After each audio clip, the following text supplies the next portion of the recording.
Okay, good morning. First of all my name is P Surendra. ఈ class యొక్క ప్రధాన ఉద్దేశం వచ్చేసి ఈ జాబ్ క్యాలెండర్లో భాగంగా తీసుకుంటే గ్రూప్ 2 యొక్క నోటిఫికేషన్ సంబంధించిన అంశం ఉంటుంది కాబట్టి దానికి తగ్గట్టుగా కొత్తగా ప్రిపేర్ అయ్యే అభ్యర్థుల కోసం కానీ గతంలో ఎస్ఐ కానీ కానిస్టేబుల్ అభ్యర్థులు కానీ తాను ప్రయత్నించడంలో విఫలమైన విద్యార్థుల కోసం కానీ వాళ్ళందరి కోసం కూడా దృష్టిలో పెట్టుకొని ఈ గ్రూప్ 2లో విజయవంతం కావడానికి కోసమే కొన్ని రకాలుగా సలహాలు సూచనలు ఇవ్వడం జరుగుతుంది ఈ క్లాసులో.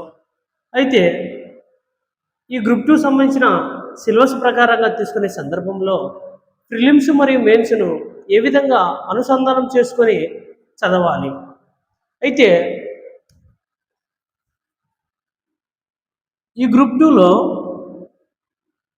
మనకు రెండు రకాల పరీక్షలు ఉంటాయి.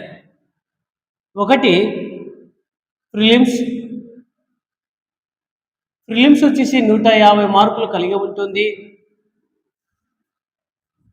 మెయిన్స్ వచ్చేసి 150 మార్కులు ఒక పేపర్ కలిగి ఉంటుంది, 150 మార్కులు మరొక పేపర్ కలిగి ఉంటుంది. అంటే ఇక్కడ రెండు పేపర్లు కలిగి ఉంటాయని గుర్తుపెట్టుకోవాలి మనం. ఇక్కడ వచ్చేసి ఓన్లీ 150 మార్కులు కలిగినటువంటి సింగిల్ పేపరే కలిగి ఉంటుంది. అయితే ఈ ప్రిలిమ్స్లో 150 మార్కులు కలిగి ఉంటుంది. ఇందులో వచ్చేసి మనకు వచ్చేసి 5 సబ్జెక్టులు కలిగి ఉంటాయి. 5 సబ్జెక్టులు కలిగి ఉంటాయి. ఈ మెయిన్స్లో భాగంగా తీసుకుంటే ఇందులో వచ్చేసి 4 సబ్జెక్టులు కలిగి ఉంటాయి. 4 సబ్జెక్టులు కలిగి ఉంటాయి. ఈ 5 సబ్జెక్టులు వచ్చేసి ఒకటి ఇండియన్ హిస్టరీ,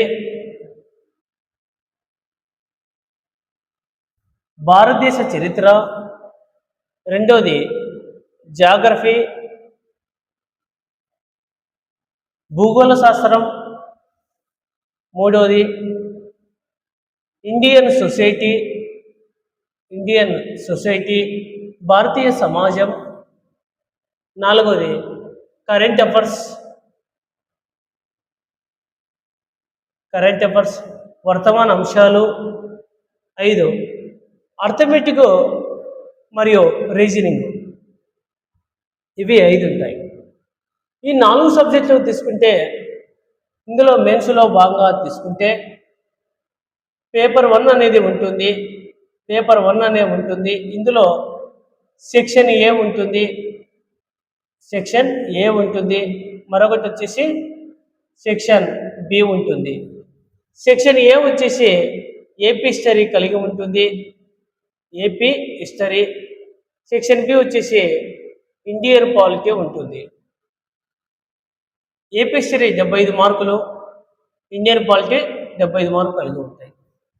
పేపర్ 2లో వచ్చేసి 2 సెక్షన్లు కలిగి ఉంటాయి. సెక్షన్ ఏ వచ్చేసి ఇండియన్ ఆర్ ఏపీ ఎకానమీ అంటే రెండింటి కలయిక ద్వారా ఏర్పడింది ఎకానమీ ఉంటుంది. Indian economy are AP economy రెండు ఉంటుంది. సెక్షన్ బి వచ్చేసి సైన్స్ అండ్ టెక్నాలజీ. ఈ యొక్క ఎకానమీ వచ్చేసి 75 మార్కులు కలిగి ఉంటాయి. సైన్స్ అండ్ టెక్నాలజీ 75 మార్కులు కలిగి ఉంటాయి. ఈ యొక్క ఫస్ట్ వచ్చేసి మనకు గ్రూప్ 2లో విజయవంతం కావాలంటే మొదటి మెట్టు వచ్చేసి ప్రిలిమ్స్ ఉంటుంది. ఇందులో 150 మార్కులు కలిగి ఉంటాయి. ఇందులో 5 సబ్జెక్టులు కలిగి ఉంటాయి. ప్రతి సబ్జెక్టుకు వచ్చేసి 30 మార్కులు ఉంటుంది. కలిగి ఉంటాయి. అందులో విధంగా తీసుకుంటే మళ్ళా ప్రతి సబ్జెక్టులో 3 టాపిక్స్ ఉంటాయి, 3 టాపిక్స్ ఉంటాయి. ఈ ప్రిలిమ్స్లో 5 రకాల సబ్జెక్టులు ఉంటాయి. మెయిన్స్లో వచ్చేసి 4 రకాల సబ్జెక్టులు ఉంటాయి. అయితే కొత్తగా ప్రిపేర్ అభ్యర్థి కానీ గతంలో ప్రిపేర్ అయిన అభ్యర్థి కానీ ప్రతి విద్యార్థికి నేను ఇచ్చే సలహా వచ్చేసి ప్రిలిమ్స్ నుండే మెయిన్స్ చదవాలి. కొంత భారం తగ్గించుకోవాలి. కొంత భారం తగ్గించుకోవడానికి ఈ 2 సబ్జెక్టులు ఏపీ హిస్టరీ, ఇండియన్ పాలిటీని ప్రిలిమ్స్ కన్నా ముందుగానే అయిపోయి చేసుకుంటే భారం తగ్గుతుంది. అప్పటి నుండి ప్రాక్టీస్ చేసుకుంటే సరిపోతుంది. ఎకానమీ, సైన్స్ అండ్ టెక్నాలజీ సబ్జెక్టుతో పాటు వర్తమానాంశాలు కూడా జోడించుకుంటూ చదివితే ఫుల్ఫిల్ అవుతుంది. అయితే ఈ రెండింటిని ఏ విధంగా చదవాలి? 150 మార్కులకు వచ్చేసి 60% వచ్చేసి 90 మార్కులు అనేది గెయిన్ కావాలి. ఖచ్చితంగా పలానా కేటగిరీ సంబంధించిన వ్యక్తి గురించి కాదు నేను చెప్పేది, ఒక సగటు విద్యార్థి గురించి చెప్తున్నాను. 150 మార్కులకు 90 మార్కులు అబోవ్ ఉండాలి. 90 మార్కులు అబోవ్ ఉండాలి. 20 మార్కులు అబోవ్ కలిగినటువంటి సబ్జెక్టులు ఉంటాయి, 15 మార్కులు కలిగినటువంటి సబ్జెక్టులు ఉంటాయి. యావరేజ్ స్టూడెంట్ గురించి చెప్తున్నాను ఇక్కడ. అయితే ప్రధానంగా చెప్పుకోవాల్సిన అంశం వచ్చి మొదటి వచ్చేసి భారతదేశ చరిత్ర ఉంటుంది. భారతదేశ చరిత్ర ఉంటుంది. ఇందులో వచ్చేసి ఒకటి ప్రాచీన భారతదేశ చరిత్ర ఉంటుంది. రెండవది మధ్యయుగ భారతదేశ చరిత్ర ఉంటుంది. మూడవది ఆధునిక భారతదేశ చరిత్ర ఉంటుంది. అయితే భారతదేశ చరిత్ర చదివేటప్పుడు ఏ విద్యార్థి అయినా కానీ సబ్జెక్టు చదవాలి. ఈరోజు వచ్చేసి ఆధునిక భారతదేశ చరిత్రలో భారత జాతీయ కాంగ్రెస్ యొక్క సమావేశాలు చదువుతున్నాం.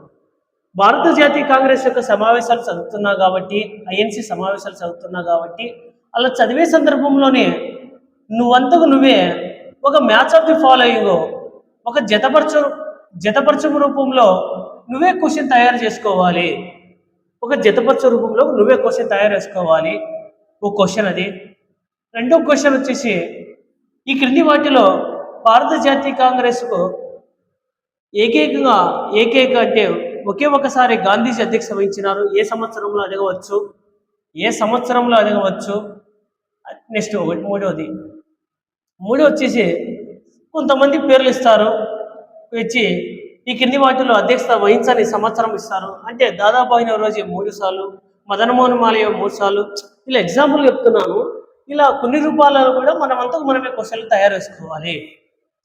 ఇలా మనంతకు మనమే క్వశ్చన్లు తయారు చేసుకోలేము కాబట్టి, ఇప్పుడే ప్రిపేర్ అవుతున్నాం కాబట్టి, ఇంత అనుభవం రాదు కాబట్టి, వాటికి తోడు ఏదైనా ఉంది అంటే ప్రీవియస్ క్వశ్చన్స్.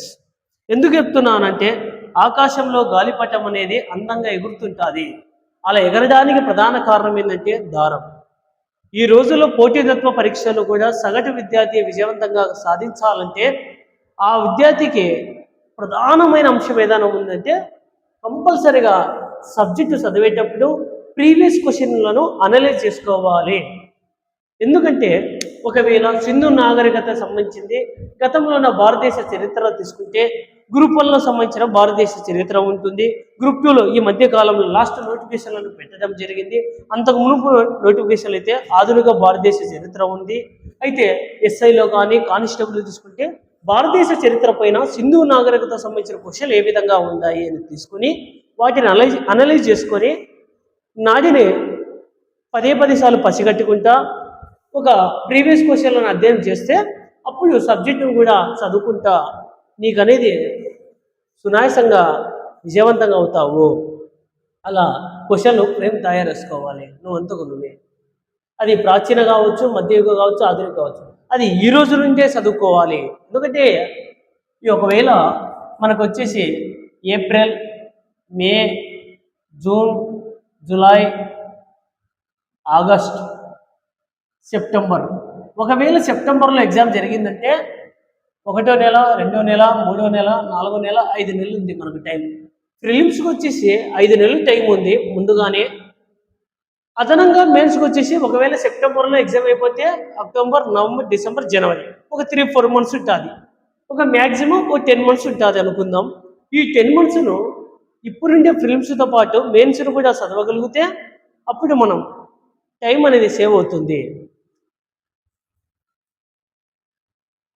అయితే భారతదేశ చరిత్రతో పాటు మెయిన్స్లో ఉంది.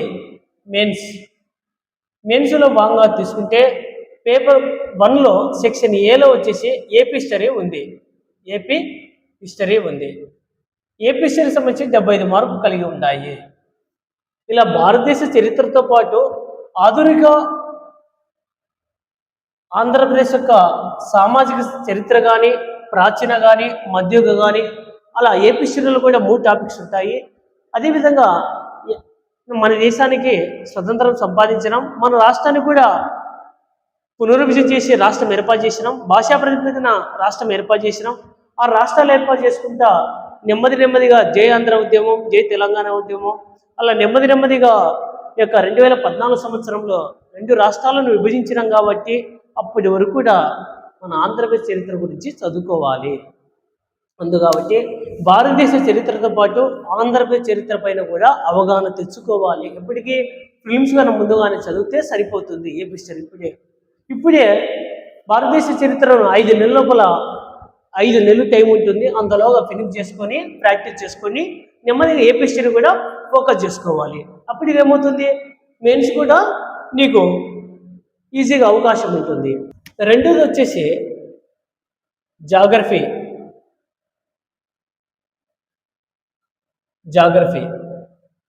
భూగోళ శాస్త్రం. ఈ జాగ్రఫీలో భూగోళ శాస్త్రంలో మళ్ళీ వచ్చేసి మనకు 3 రకాలుగా ఉంటాయి. ఒకటి వచ్చేసి సాధారణ భూగోళ శాస్త్రం మరియు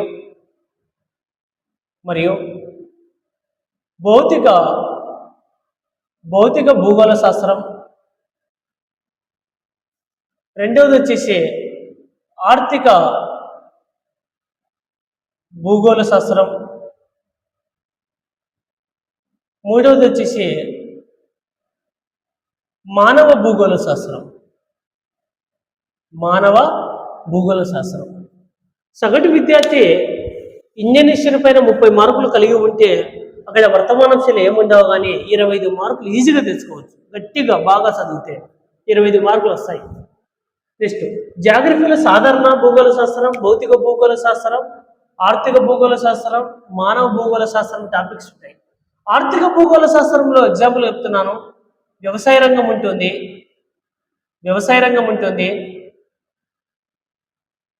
పారిశ్రామిక రంగం ఉంటుంది, సేవా రంగం ఉంటుంది. వీటితో పాటు ట్రాన్స్పోర్ట్, ట్రేడ్, టూరిజం, కమ్యూనికేషన్ ఇవి కూడా ఉంటాయి. మానవ భూగోళ శాస్త్రంలో వచ్చేసి హ్యూమన్ డెవలప్మెంట్ కానీ, డెమోగ్రఫిక్ కానీ, అర్బనైజేషన్ కానీ, మైగ్రేషన్ కానీ ఇలాంటి అంశాలు కూడా ఉంటాయి. ఎగ్జాంపుల్ చెప్తున్నాను. అయితే జాగ్రఫీని కరెంట్ అఫైర్స్ రూపంలో భాగంగా కూడా మనం చదువుకుంటూ ఉండాలి. కొన్ని ఏరియాస్ ఉంటాయి. అయితే మనకు మెయిన్స్లో భాగంగా తీసుకుంటే పేపర్ 2లో సెక్షన్ ఏ వచ్చేసి ఎకానమీ ఉంటుంది. ఎకానమీలో వచ్చేసి మనకు 5 రకాల పాలసీలు ఉంటాయి.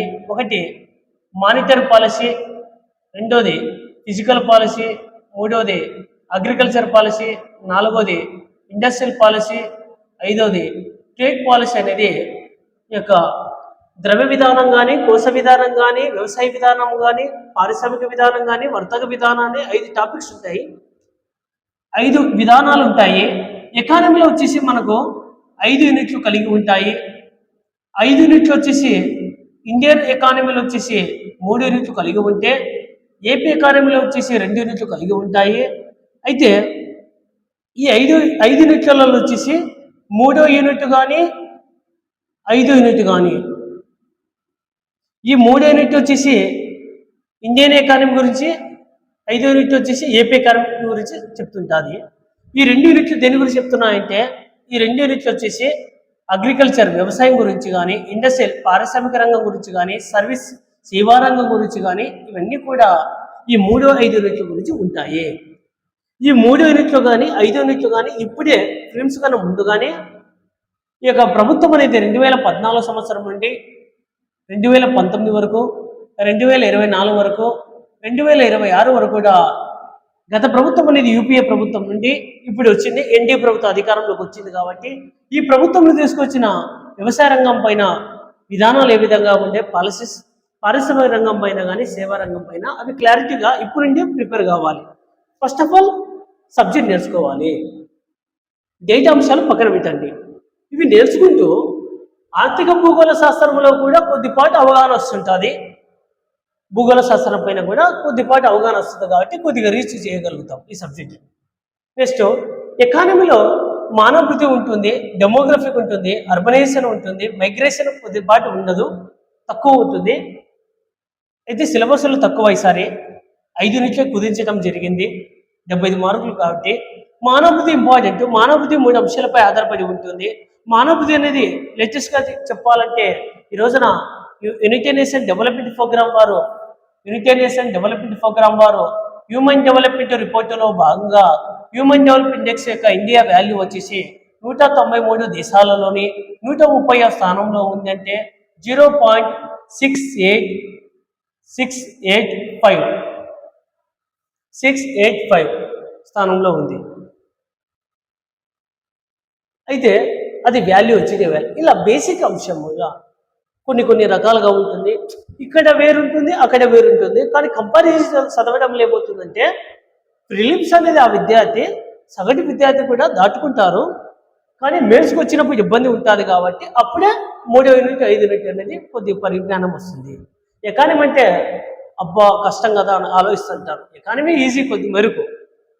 ఏపీ హిస్టరీ ఇండియన్ పాలిటీ కన్నా పోల్చుకుంటే కొద్ది మెరుగు ఎకానమీ ఈజీ. సమాజం పైన అవగాహన ఉండాలి బాగా. అలా అవగాహన ఉంటే అయిపోతుంది. ఎందుకంటే ఈరోజు గ్రూప్ 2 రాసే చాలామంది మెజార్టీగా అభ్యర్థులు తీసుకుంటే గ్రామీణ ప్రాంతం నుండి వచ్చిన వారే. వాళ్ళందరూ కూడా ఏ రంగంపై ఆధారపడిన వారంటే వ్యవసాయ రంగం పైన ఆధారపడిన వారే. అందుకాబట్టి వాళ్ళల్లో అభివృద్ధి చెందిన వారు నెమ్మదిగా వచ్చేసి పారిశ్రామిక రంగంలో పనిచేసినారు. అంతకన్నా బాగా మెరుగా అభివృద్ధి పడిన వారందరూ కూడా సర్వీస్ సెక్టార్లో పనిచేసినారు. ఓకే, అది గుర్తుపెట్టుకుంది. అయితే ఇప్పుడు మెయిన్స్లో భాగంగా తీసుకుంటే ఏపీ హిస్టరీ అయిపోయింది.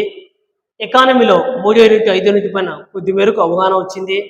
జాగ్రఫీలో మొదటి యూనిట్ వచ్చేసి సాధారణ భౌతిక భూగోళ శాస్త్రం సాధారణ విద్యార్థులు చదువుతారు. ఎకానమీని ఎప్పుడైతే టచ్ చేస్తారో జాగ్రఫీ పైన కూడా కొద్ది మేరకు భయం తగ్గి ఈ 2 టాపిక్స్ను కూడా ఈజీగా రీచ్ చేయగలుగుతారు. Next Indian society. 3వది భారతీయ సమాజం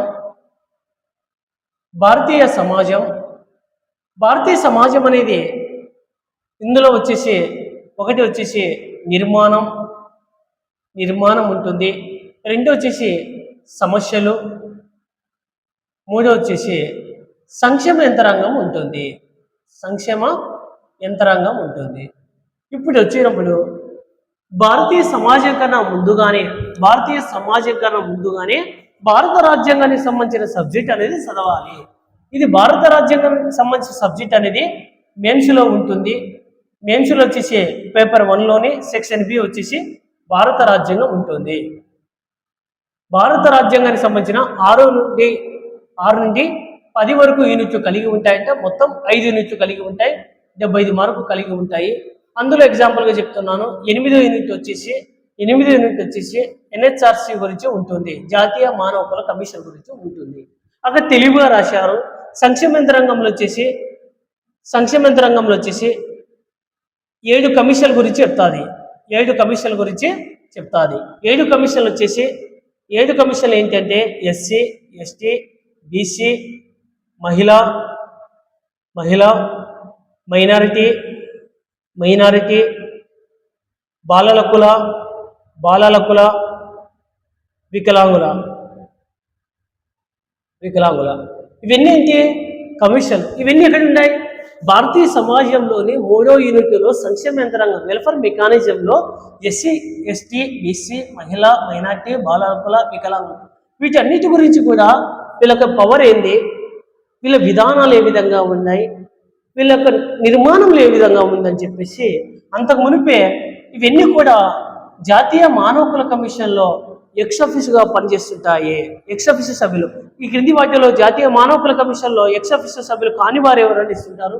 ఈ 7 అయిన వారని గుర్తుపెట్టుకోవాలా.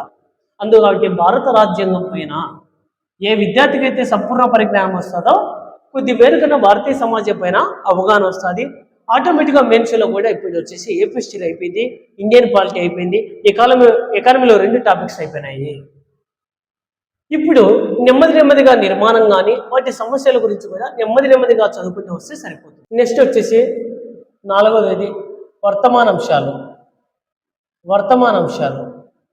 వర్తమాన అంశాలు వచ్చేసి మళ్ళీ ఇందులో వచ్చేసి అంతర్జాతీయ ఉంటాయి, అంతర్జాతీయ ఉంటాయి, జాతీయ ఉంటాయి, ప్రాంతీయ ఉంటాయి. ఇలా 3 రకాలుగా అంశాలు ఉంటాయి. అంతర్జాతీయ, జాతీయ, ప్రాంతీయ అంశాలు ఉంటాయి. అయితే వీటిని వచ్చేసి కూడా మనం 2014 సంవత్సరంలో ఇండియా కూటమి అధికారంలోకి వచ్చింది. మళ్ళీ 2019లో అధికారంలోకి వచ్చింది. 2024లో మళ్ళీ అధికారంలోకి వచ్చింది. 2026 వరకు కూడా కొనసాగుతుంది. ఇందులో ఈ ప్రభుత్వం తీసుకొచ్చిన కరెంట్ అఫైర్స్ కాబట్టి గ్రూప్ 2 ఫిలిమ్స్ వరకే కాబట్టి 30 మార్కులు ఉంటాయి కాబట్టి మనకు వచ్చేసి 2024 సంవత్సరం నుండి ఈ 2026 మధ్య కాలంలో మేజర్గా తీసుకుంటే సరిపోతుంది. లేదా మనకి ఎగ్జామ్ ఏ రోజైతే రాస్తామో ఆ ఎగ్జామ్ కన్నా ముందు ఒక 6 months అంటారు చాలామంది. నేనేం చెప్తున్నా అంటే ఒకవేళ సెప్టెంబర్ ఎగ్జామ్ జరిగిందంటే ఇంతకుముందు సంవత్సరంలో ఆగస్టు వరకు 1 year పాటు కరెంట్ అఫైర్స్, 1 year పాటు కరెంట్ అఫైర్స్ అంటే పోయిన సంవత్సరం జనవరి నుండి ఇప్పటి వరకు చదివితే పర్ఫెక్ట్గా ఉంటుంది. 2026 వరకు కరెక్ట్ నేర్చుకోవాలి. ఎందుకంటే వర్తమానాంశాలు ప్రిలిమ్స్కే కాదు మెయిన్స్ కూడా అవకాశం ఉంటుంది. మెయిన్స్కి వచ్చేసి మెయిన్స్లో భాగంగా తీసుకుంటే current polity, current economy, current సంబంధించిన సైన్స్ అండ్ టెక్నాలజీ కూడా ఉంటుంది కాబట్టి కవర్ అవుతుంది. కరెంట్ అఫైర్స్ పైన బాగా పరిజ్ఞానం తెచ్చుకుంటే ఏ విద్యార్థి అయినా కానీ తన మార్కులు అనేది సాధారణ విద్యార్థులు పోల్చుకుంటే ఒక 2-3 మార్కులు ఎక్కువగా ఉంటాయి. గుర్తుపెట్టుకోండి కరెంట్ అఫైర్స్. చివరిగా వచ్చేసి అర్థమెటిక్, రీజనింగ్. ఇది వచ్చేసి సగటు విద్యార్థికి చెప్పాల్సిన అవసరం లేదు. ఏ విద్యార్థి అయినా కానీ అర్థమెటిక్, రీజనింగ్ పైన కొద్ది మేరకు అవగాహన ఉంటుంది. ఒక 2-3 సార్లు ప్రాక్టీస్ చేస్తే అందులో టాపిక్స్ ఉంటాయి. ఆ టాపిక్స్ వైజ్గా ప్రాక్టీస్ చేస్తే సరిపోతుంది. అది ప్రిలిమ్స్ వరకే పనికొస్తుంది. మెయిన్స్కు అవసరం లేదు, ఓన్లీ ప్రిలిమ్స్ వరకే పనికొస్తుంది. ఇప్పుడు ఇండియన్ హిస్టరీ వల్ల చదివితే ఏమవుతుంది, ఏపీ హిస్టరీ ఏమవుతుంది. ఏపీ హిస్టరీ అనేది మెయిన్స్ పనికొస్తుంది. జాగ్రఫీలో కొంతవరకు అవగాహన రావాలంటే ఎకానమీలో ఉన్న 3 యూనిట్ 5 యూనిట్ చదివితే సరిపోతుంది. ఇండియన్ సొసైటీలో వెల్ఫేర్ మెకానిజం ఉంది, సంక్షేమ యంత్రాంగం, అది భారత రాజ్యాంగాన్ని ఇప్పుడే చదవగలిగితే ఈ 5 నెలల్లో కానీ సరిపోతుంది. కరెంట్ అఫైర్స్ ఇప్పుడు నుండే కానీ గతంలో ఉన్న టైంను బేస్ చేసుకొని కూడా చదువుకుంటూ వస్తే మెయిన్స్ వరకు కూడా మనకు అవకాశం ఉంటుంది. ఓకే, అయితే ఏ విద్యార్థికైనా కానీ ప్రధానంగా ఉండవలసిన అంశం వచ్చేసి లక్ష్యం ఉండాలా. నేను పలానా గ్రూప్ 2కు ప్రిపేర్ అవుతున్నాను, గ్రూప్ 2ని జాబ్ కొట్టాలనేది ఒక లక్ష్యం. ఆ లక్ష్యానికి తగ్గట్టుగా ఏముండాలంటే ప్రణాళిక ఉండాలి. మనం ఇక నుండి ప్రిపేర్ అవుతున్నామంటే ఈ నెల అంటే వదిలి ఏప్రిల్ 1వ తేదీ నుండి ప్రిపేర్ అవుతున్నా అంటే ఆగస్టు వరకు కూడా ఒక ప్రణాళిక వేసుకోవాలి. మనము ఫస్ట్ ఆఫ్ ఆల్ ఒక ప్రణాళిక ఉండాలి. ఏప్రిల్ 1వ తేదీన ఏం చదవాలి, ఏప్రిల్ 2వ తేదీన ఏం చదవాలి, ఏప్రిల్ 1వ వారం కల్లా ఏం అయిపోజేయాలి అనేది ఒక ప్రణాళిక ఉండాలి. స్ట్రాటజీ, ఇది వ్యూహం చాలా ఇంపార్టెంట్. ఈ ప్రణాళిక చాలా ఇంపార్టెంట్. ఈ ప్రణాళికను మనం వేసుకునేక నిద్రపోకూడదు, ఏదో కళలో కనకూడదు. అయితే ఈ ప్రణాళికను నిజమైన అంకిత భావంతో పని చేయాలి. ఎప్పుడైతే సగటు విద్యార్థి నిజమైన అంకిత భావంతో ఈ ప్రణాళికను పూర్తి చేయగలుగుతారో ఆ రోజే ఆ విద్యార్థి గ్రూప్ 2 పైన లక్ష్యం ఉంటుంది, ఆ లక్ష్యాన్ని నెరవేర్చుకుంటారు. ఇది చాలా ఇంపార్టెంట్. లక్ష్యం ఉంది కాదనలేదు, ప్రతి విద్యార్థికి లక్ష్యం ఉంది. గ్రూప్ 2 సాధించాలా, సివిల్స్లో యూపీఎస్సీ సంబంధించిన ఐఏఎస్ సాధించాలా, గ్రూప్ 1 సాధించాలా, ఇలా పలానా సంబంధించిన లక్ష్యం ఉంటుంది. లక్ష్యానికి తగ్గట్టుగా ప్రణాళిక వేసుకోవాలి. ఆ ప్రణాళికను ఒక నిజమైన అంకిత భావంతో పని చేయాలి. పని చేస్తే ప్రణాళిక అనేది సక్సెస్ అవుతుంది. ఆటోమేటిక్గా లక్ష్యమే మన దగ్గరికి వస్తుంది. ఓకే, ఇది మనకి ఇంపార్టెంట్. అయితే ఈ 150 క్వశ్చన్లు ఉంటాయి కదా, 150 క్వశ్చన్లు ఉంటాయి. ఏ ప్రశ్నాపత్రం తీసుకునే కూడా మనకు వచ్చేసి 3 రకాలుగా క్వశ్చన్లు తయారవుతుంటాయి. చూసుకోండి చాలాసార్లుగా.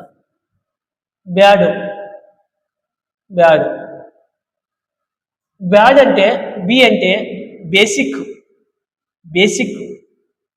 బి అంటే బేసిక్, ఏ అంటే అప్లికేషన్, డి అంటే డేటా, సంఖ్య అంకెలు.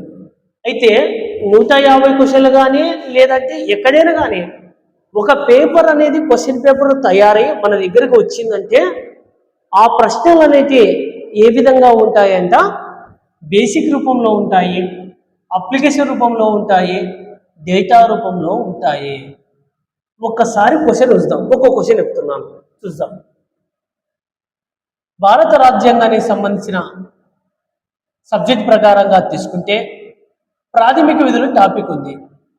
ప్రాథమిక విధులు టాపిక్ ఉంది. భారత రాజ్యాంగంలోనే ప్రాథమిక విధులు పొందుపరిచిన, మౌలిక రాజ్యాంగంలో పొందుపరచలేదు. అయితే వీటిపైన క్వశ్చన్లు ఏ విధంగా వచ్చినాయంటే చూద్దాం. ఒక క్వశ్చన్, ఫస్ట్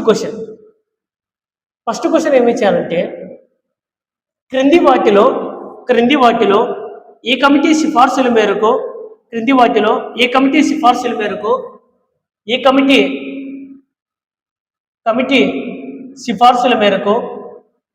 సిఫార్సుల మేరకు ప్రాథమిక విధులను రాజ్యాంగానికి జోడించబడ్డాయని ఇచ్చారు. క్రింది వాటిలో ఏ కమిటీ సిఫార్సుల మేరకు ప్రాథమిక విధులను భారత రాజ్యాంగానికి జోడించబడ్డాయని ఇచ్చారు. రెండో క్వశ్చన్ ఏ రాజ్యాంగ సవరణ చట్టం ద్వారా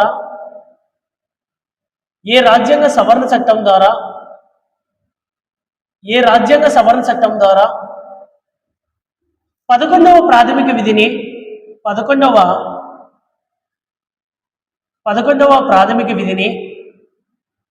భారత రాజ్యాంగానికి జోడించారని చెప్తున్నారు. ఏ రాజ్యాంగ సవరణ చట్టం ద్వారా 11వ ప్రాథమిక విధిని భారత రాజ్యాంగంలో చేర్చినారని అన్నారు. మూడో క్వశ్చన్ ఈ క్రింది వాటిలో ప్రాథమిక విధులలో లేనిది ఏంది అన్నారు. లేనిది ఏదని ఇచ్చాను. ఎగ్జాంపుల్ చెప్తున్నాను. ఈ క్రింది అంటే ప్రాథమిక విధులకు సంబంధించిన క్వశ్చన్లు ఏ విధంగా వస్తున్నాయని చెప్తున్నాను.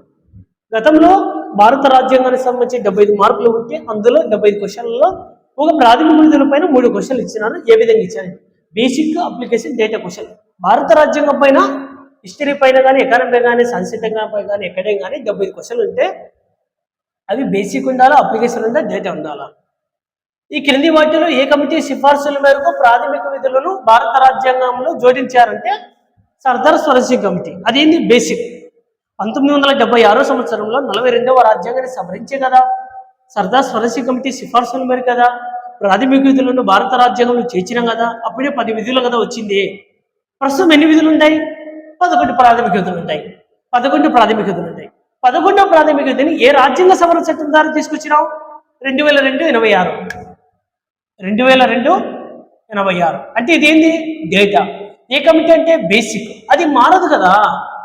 ఇంకా 10 సంవత్సరాలు కాదు, 30 సంవత్సరాల వరకు అయినా కానీ ఈ క్రింది వాటిలో ఏ కమిటీ సిఫార్సుల మేరకు ప్రాథమిక విధులు భారత రాజ్యం చేర్చినామంటే సర్దార్ స్వరాజ్ కమిటీ. అయితే ఈ రాజ్యాంగ సవరణ చట్టం అనేది మారిపోతుంది. ఇది డేటా. 2002/86 రాజ్యాంగ సవరణ.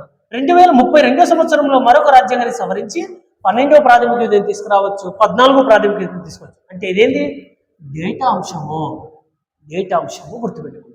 నెక్స్ట్ ఈ క్రింది వాటిలో ప్రాథమిక విధులలో లేనిది ఏంటని ఇచ్చారు. లేనిది ఏంటంటే ప్రస్తుతం వరకు ఉన్న విధులన్నీ వాళ్ళే చెప్తున్నారు. ప్రస్తుతం వరకు ఉన్న విధులన్నీ 11 ప్రాథమిక విధులు ఉన్నాయని చెప్తున్నారు.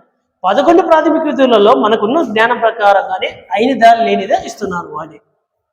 కాబట్టి ఖచ్చితంగా ప్రాథమిక విధులు లేనిది ఏంది, అయినది ఏంది కూడా ఖచ్చితంగా 11 ప్రాథమిక విధుల పైన మనకు కమాండ్ ఉండాలి. ఇప్పుడు ఏ కమిటీ సిఫార్సులు అంటే ప్రతి విద్యార్థి కూడా చదవగలుగుతారు. ఏ రాజ్యాంగ సవరణ చట్టం అంటే అతనికి అప్డేట్ పైన అంటే వర్తమాన అంశాలపైన అవగాహన ఉంటే, రాజ్యాంగ సవరణ చట్టాలపైన అవగాహన ఉంటే, ఎప్పటికప్పటికి రాజ్యాంగం పైన అవగాహన ఉంటే కొద్ది మేరకు కొద్దిగా మార్పు వస్తుంది. మళ్ళీ నెక్స్ట్ ఈ క్రింది వాటిలో ప్రాథమిక విధులు లేనిదంటే 11 ప్రాథమిక విధులు కదా, మనం నేర్చుకునేది 1-2 విధులు వస్తాయి. ఇక్కడే వస్తాయి 11 విధులు అంటే కష్టం కదని చెప్పి ఆలోచిస్తాం. కాబట్టి ఇక్కడ ఏదో ఒకటి గుడ్డుగా పెట్టేస్తాం. ఆన్సర్ పెట్టి వేయడం వల్ల ఏమవుతుందంటే ఆన్సర్ తప్పు వస్తుంది. తప్పు రావడం వల్ల ఏమవుతుంది? ఇలా ప్రతి 3 తప్పులకు ఏమవుతుంది? 1 మార్క్ అనేది పోతుంది. కాబట్టి ఇలా లాస్ అవుతుంటాయి. అందుకే కాబట్టి మనం ఖచ్చితంగా చదివేటప్పుడు కూడా బేసిక్ క్వశ్చన్లు ఏమున్నాయి, అప్లికేషన్ క్వశ్చన్లు ఏమున్నాయి, డేటా క్వశ్చన్లు ఏమున్నాయి అని గుర్తుపెట్టుకోవాలి. ఓకేనా? ఇలా కొత్తగా ప్రిపేర్ అభ్యర్థి కానీ, గతంలో ఎస్ఐ కానీ, కానిస్టేబుల్ కానీ తాను ప్రయత్నించడంలో విఫలమైన విద్యార్థుల కోసం కానీ అందరి విద్యార్థుల కోసమే దృష్టిలో పెట్టుకొని ఈ యొక్క గ్రూప్ 2 సంబంధించిన ఫిలిమ్స్ మెయిన్స్ మధ్య ఎలా అనుసంధానం చేసుకోవాలన్న అంశం పైన కూడా ఈ క్లాసులో మనం చర్చించడం జరిగింది. అదేవిధంగా ఎంతకాలంలో మనం చదవాల అంశం పైన కూడా ఇవ్వడం జరిగింది. ఈ యొక్క ఆగస్టు కల్లా ఫిలిమ్స్ను పూర్తి చేసింది. అంత లోపలే మీరు లక్ష్యాన్ని ప్రకటించుకున్నారు. ఆ ప్రణాళిక కూడా వేసుకోండి. వ్యక్తిగతంగా ప్రణాళిక ఉంటుంది. వ్యక్తిగతంగా ప్రణాళిక పెట్టుకొని ఈ యొక్క లక్ష్యాన్ని కూడా ఆగస్టు కల్లా ఫినిష్ చేస్తే ఫిలిమ్స్ కూడా రెడీగా ఉంటారు. ఫిలిమ్స్ కూడా ఆ 150 మార్కులు కూడా ఖచ్చితంగా మార్కులు 90 మార్కులు అబోవ్ ఉండాలి. 60% అబోవ్ తెచ్చుకోవాలి. పేపరు కష్టంగా వచ్చినా సులభంగా వచ్చినా అనేది ఆ రోజున ఆధారపడి ఉంటుంది. కానీ ఏం చెప్తున్నా అంటే మనం ఖచ్చితంగా గట్టిగా ప్రయత్నించాలి. ఓకే, ఇవాళ క్లాస్ వచ్చేసి ఈ యొక్క ఏ విధంగా చదవాలన్న అంశం పైన మనం అవగాహన ఇవ్వడం జరిగింది.